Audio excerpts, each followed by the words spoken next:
All right, in this video, what I want to do is show you OS login. This is a way for you to SSH into a virtual machine without the need of an SSH key, and it's going to be relying on your IAM permissions.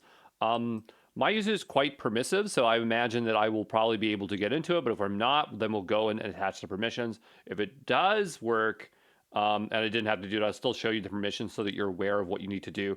Let's go ahead and create an instance, and here this is to be my VM instance 22. Why not? And I like to launch in Canada because I am in Canada. The closest place to me is Toronto. And we'll go ahead here, do an E2, and we'll say an E2 micro. On the left-hand side, we'll go to security, and there's an option here.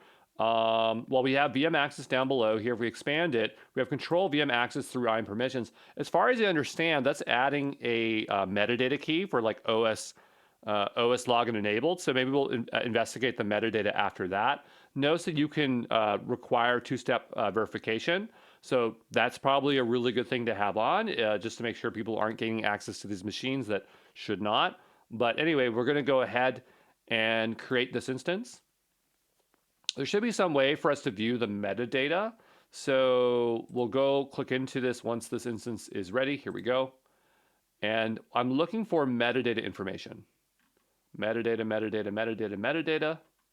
Should be somewhere here.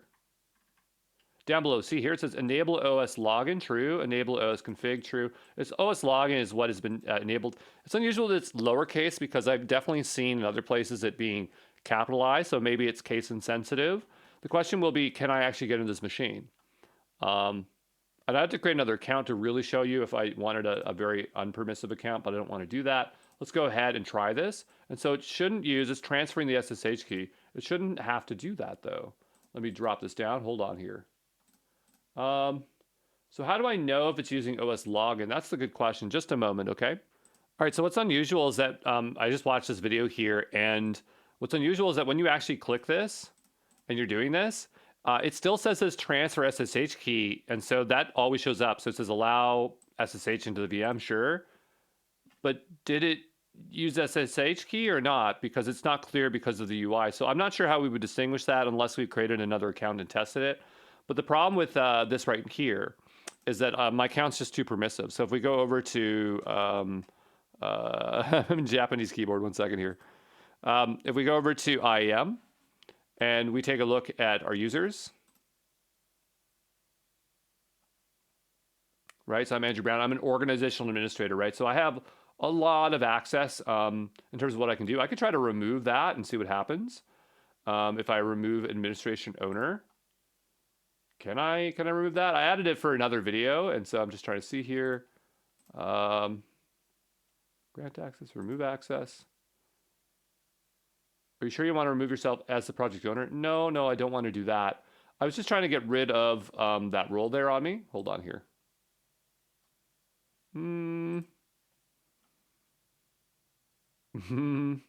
Well, whatever. Yeah, I'm not exactly sure right now how to remove that. I'm not the best at permissions. I don't know. I find permissions within GCP really, really confusing. But anyway, what I want to show you here at the very least is those additional permissions. So if you want to give someone access to OS login, it should be OS login here, right? Once again, OS login. Yeah, so we have compute OS admin login, so access to login to compute engine instance as an administrator, access to login to compute engine instance as a standard non-administrator user. So you have those two options that you can set. But again, because I'm super permissive, I don't really have that problem. And the only way I could really show this is by creating another account, and it's a bit of a headache for me to do that. So I'm not sure if I want to do that here today. But at the very least, you understand how it works, right? And if it doesn't make sense, you could watch this video here. But yeah, they don't really call out as to why that's confusing, that option there. Like, why does it say it's doing SSH transfer? But I guess they just can't change the UI there. But that's totally fine. So what we'll do is go over to Compute Engine. Okay. And we'll go ahead and just tear that down. Okay. And you generally have an idea of how OS login would work. All right, ciao, ciao.